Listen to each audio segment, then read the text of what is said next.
All right, so we're going to keep working on our elimination. We have a system over here. It's asking us what is the solution to the system. It looks like it's set up nicely for elimination. You've got your x's, your y's, your equal sign, and those numbers all lined up. So now I'm going to look to see if there are any opposite coefficients right now. This is a 1x plus 2x, those would not eliminate. 3y plus 2y, that does not eliminate. So what do you do if nothing eliminates, like in our last video, where we had this really nice system and variables eliminated right away? So we can manipulate this. We can use multiplication to change the coefficients of our equation and get something to eliminate. It's kind of cool. So let's just focus on, let's say, these x's. This x has a coefficient of 2. This x up here, what would we want that coefficient to be so that those variables would eliminate? If we have a positive 2x, we would want the other one to be a negative 2x. So what we can do is multiply by a negative 2. The thing we have to keep in mind is that if we're going to change one term in an equation, we have to multiply every single term by that number to keep our equation balanced. So we're going to multiply everything by a negative 2. I'm going to go ahead and write this over here to the left so I have more space, but that negative 2 is going to get multiplied to the x, so you have a negative 2x. It's like distributing. It gets multiplied to the 3y, so that's going to turn into a plus, not plus, it's going to, because it's a negative, oops. It's going to be minus 6y, and then negative 2 times 7 is a negative 14. The bottom equation, I'm just going to carry over 2x plus 2y equals 6.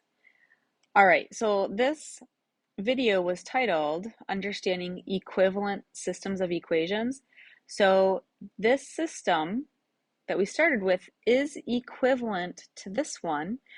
This top equation, because we multiplied everything by the same number, it is an equivalent equation.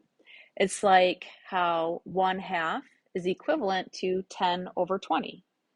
They have the same value, just one is a more reduced version of the other one. So that's what they're saying when they say we just want to understand that this is the same system.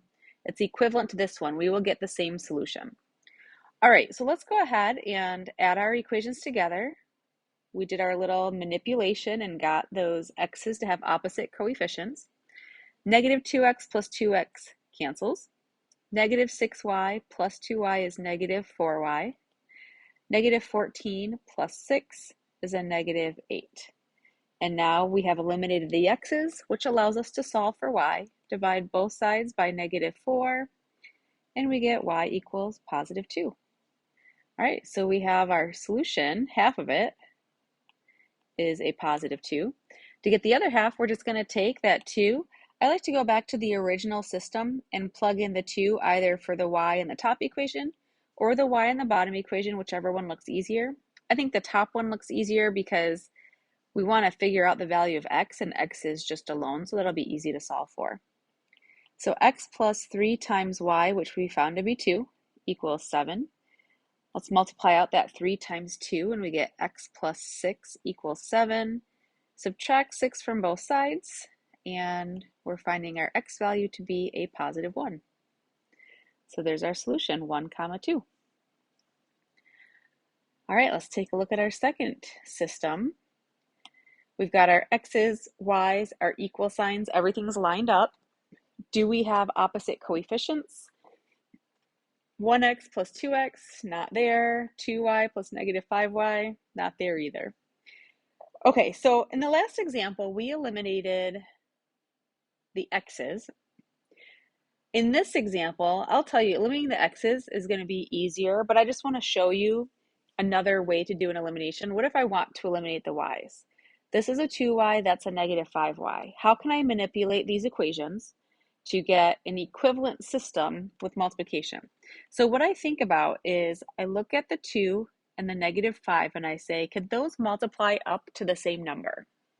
What do both a 2 and a 5 fit into? And you're probably thinking, well, 10. They both can multiply up to a 10.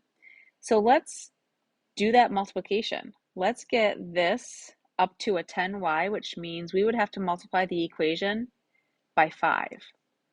So if you multiply that whole equation by 5, you get 5x plus 10y equals 20. I multiplied 5 by all three terms. The reason why I wanted to eliminate the y's is so that you could see that sometimes you do multiply both equations by different numbers to get opposite coefficients with one of your variables. All right, so this is a negative 5y. What do we multiply that by to get it up to a negative 10? Because we have a positive 10 here, we want a negative 10. Well, if we multiply everything by 2, we'll get that negative 10. So it's going to give us 4x minus 10y equals negative 2. Now let's add our equations together. 5x plus 4x is 9x. 10y plus negative 10y eliminates. 20 plus negative 2 is 18. We have eliminated the y's. We can solve for x by dividing both sides by 9. And x equals 2. All right, we got half our answer. Now let's plug that 2 in for either this top x or this bottom x, whichever one looks easier. I think the top equation looks easier to me, but if you think the bottom one, go for it. We should get the same answer. So I'm going to replace that x with a 2 plus 2y equals 4. Now I'm going to solve for y starting by subtracting 2. So 2y equals 2, and then divide both sides by 2, and I'm getting y equals 1. And so our solution is the ordered pair 2, 1. And then one last thing just to tie in, the title of this video is Understanding Equivalent Systems.